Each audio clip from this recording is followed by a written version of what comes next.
Kesetaraan gender adalah masalah yang nyata dan serius. Perempuan memiliki potensi yang sangat besar, tapi masih banyak ketimpangan dalam berbagai dimensi. Mau itu support, akses, kesempatan, yang menjadikan kontribusinya tidak optimal. Salah satu implikasinya, jumlah angkatan kerja perempuan terpaut 25% lebih rendah dari laki-laki. Mari kita bahas satu contoh di sektor kesehatan. WHO melaporkan bahwa 70% pekerja medis di era pandemi didominasi perempuan, tapi masih sangat sedikit yang ada di posisi pimpinan. Ketimpangan gender terus menjadi tantangan global yang mengakar dalam berbagai aspek kehidupan, termasuk institusi pendidikan tinggi. Sebagai pusat intelektual dan inovasi, perguruan tinggi memiliki tanggung jawab besar untuk mendorong kesetaraan gender. Kepemimpinan perempuan memiliki peran vital dalam membangun lingkungan akademis yang mendukung keberagaman dan partisipasi aktif. Namun, hambatan seperti stereotip gender, beban ganda, dan kurangnya pengakuan terhadap kontribusi perempuan masih menjadi penghalang signifikan terciptanya lingkungan yang inklusif. Berangkat dari permasalahan ini, kelompok 3 mata kuliah Pancasila dan Pendidikan Kewarganegaraan K64 melakukan penelitian berjudul Behind the Gender Stereotypes in Higher Education, Representation of Women Leadership and Women Leader Impact in Bandung Institute of Technology. Penelitian ini berfokus pada pentingnya representasi pemimpin perempuan di Institut Teknologi Bandung sebagai langkah strategis membangun kampus yang responsif gender dan mampu mencerminkan nilai-nilai kesetaraan dalam dunia pendidikan tinggi. Penelitian ini menawarkan landasan bagi pengembangan kebijakan berbasis gender yang tidak hanya membatasi hambatan tersebut, tetapi juga mendorong transformasi menuju kesetaraan di dunia akademik, memastikan setiap individu dapat berkontribusi secara maksimal. Penelitian ini menggunakan metode deskriptif dengan pendekatan survei untuk menganalisis dampak kepemimpinan perempuan terhadap stereotip gender di kalangan mahasiswi Institut Teknologi Bandung atau ITB. Survei dilakukan secara online dengan melibatkan 80 mahasiswi dari 8 fakultas di ITB. Data dikumpulkan selama periode 3 minggu menghasilkan tingkat respons sebesar 70%, yaitu sebanyak 56 responden. Proses pengambilan sampel dilakukan secara acak sederhana dengan asumsi bahwa populasi bersifat homogen. Melalui metode deskriptif dengan pendekatan survei, penelitian ini berhasil menggali pandangan dan juga pengalaman mahasiswi Institut Teknologi Bandung terkait dengan kepemimpinan perempuan. Survei yang dilakukan terhadap mahasiswi dari berbagai fakultas memberikan wawasan tentang representasi, dampak, dan juga tantangan dalam kepemimpinan perempuan di ITB. Data yang terkumpul mencerminkan berbagai persepsi, mulai dari sikap netral hingga dukungan kuat terhadap pemimpin perempuan, sekaligus hambatan sistemik yang masih dihadapi sekarang. Dengan menghubungkan hasil survei dengan konteks sosial dan akademik, penelitian ini menghasilkan sejumlah temuan utama yang menjadi landasan untuk memahami posisi pemimpin perempuan di ITB, serta langkah-langkah strategis yang dapat diambil untuk menciptakan kampus yang lebih responsif gender. Dan berikut ini adalah hasil utama yang diperoleh dari penelitian ini. Poin pertama adalah keterwakilan perempuan melalui pemimpin perempuan. Representasi perempuan dalam kepemimpinan di ITB, 50% responden menunjukkan bahwa mengetahui 5 hingga 15 pemimpin perempuan di ITB. Hal ini menunjukkan representasi yang ada, tetapi belum sepenuhnya diakui. Oleh karena itu, perlu adanya peningkatan diseminasi informasi dan promosi kontribusi pemimpin perempuan di lingkungan kampus. Yang kedua adalah sikap mahasiswa terhadap kepemimpinan perempuan. 53,6% responden netral terhadap preferensi gender, selama pemimpin tersebut memiliki kepemimpinan yang terjaga.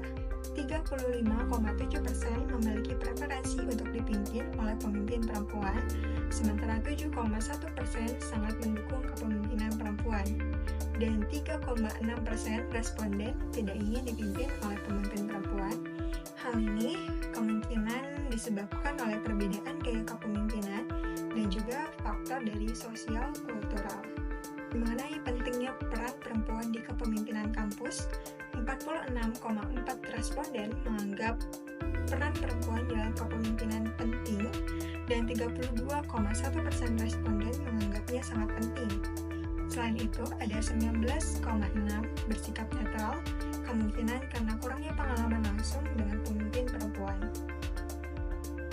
Pandangan mengenai pemimpin perempuan dan kepemimpinannya. Yang pertama, pentingnya peran pemimpin perempuan.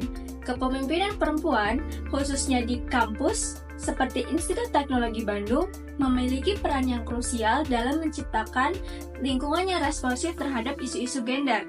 Sebanyak 83,% responden setuju bahwa perempuan memiliki kemampuan kepemimpinan yang setara dengan laki-laki. Meskipun begitu, masih terdapat bias sistemik yang menghambat pengakuan dan penerimaan penuh terhadap kepemimpinan perempuan. Yang kedua, perbedaan gaya kepemimpinan. Pemimpin perempuan di Institut Teknologi Bandung cenderung menerapkan gaya kepemimpinan yang inklusif dan kolaboratif. Hal tersebut terlihat dari cara mereka berkomunikasi, mengambil keputusan, dan menyelesaikan masalah. Namun, pemimpin perempuan di Institut Teknologi Bandung masih menghadapi berbagai tantangan, seperti stereotip yang meragukan kemampuan mereka, beban kerja ganda, dan kurangnya kebijakan internal yang mendukung perempuan untuk menempati posisi kepemimpinan. Yang ketiga, hambatan struktural.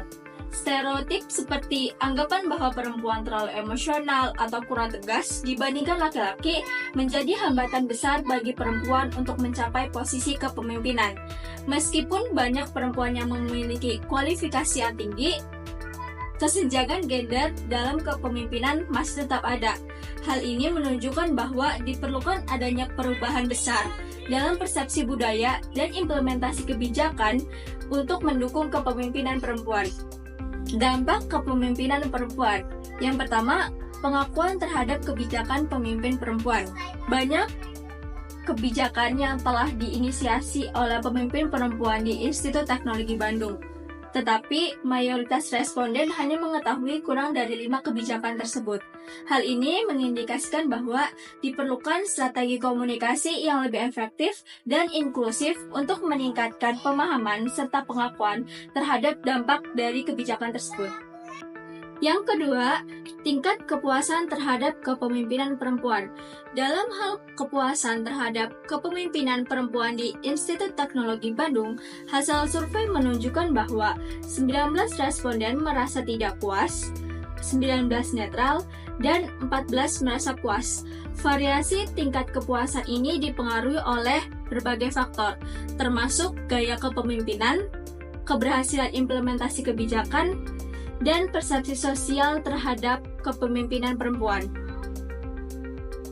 Adapun langkah strategis untuk meningkatkan representasi perempuan di kepemimpinan ITB, yang pertama, melalui transparansi proses seleksi dan promosi. Keterbukaan dalam proses seleksi dan promosi memastikan peluang yang adil bagi perempuan, mencegah diskriminasi, dan meningkatkan kepercayaan melalui penilaian berbasis kompetensi tanpa bias gender. Langkah ini juga mendukung akuntabilitas institusi dalam menciptakan lingkungan kerja yang inklusif. Kedua, integrasi kebijakan responsif gender. Kebijakan ini mencakup peningkatan fasilitas untuk perempuan, perlindungan melalui aturan anti-diskriminasi, serta dukungan karir seperti monitoring dan program pengembangan kepemimpinan. Pendekatan ini tujuan untuk mempercepat representasi perempuan sekaligus menciptakan budaya kampus yang lebih inklusif dan responsif terhadap isu-isu gender. Ketiga, latihan kepemimpinan untuk perempuan. Pelatihan ini berfokus pada pengembangan keterampilan manajemen, komunikasi, serta pengambilan keputusan strategis dan pembekalan menghadapi hambatan-hambatan gender. Selain memberdayakan perempuan untuk mengambil peran kepemimpinan, program ini juga membangun rasa percaya diri dan kemampuan para perempuan dalam lingkungan yang sering kali didominasi oleh laki-laki. Kepemimpinan perempuan memiliki peran vital dalam menciptakan kampus yang responsif gender. Namun, keberadaannya masih kurang diakui akibat stereotip gender dan hambatan sistemik lainnya. Diperlukan peningkatan visibilitas, latihan kepemimpinan khusus, dan kebijakan-kebijakan pendukung untuk membuka peluang lebih besar lagi bagi perempuan. Dengan komitmen bersama dan perubahan budaya, kita dapat mewujudkan lingkungan kampus yang inklusif, di mana pemimpin perempuan dapat berkembang dan memberikan kontribusi terbaik mereka.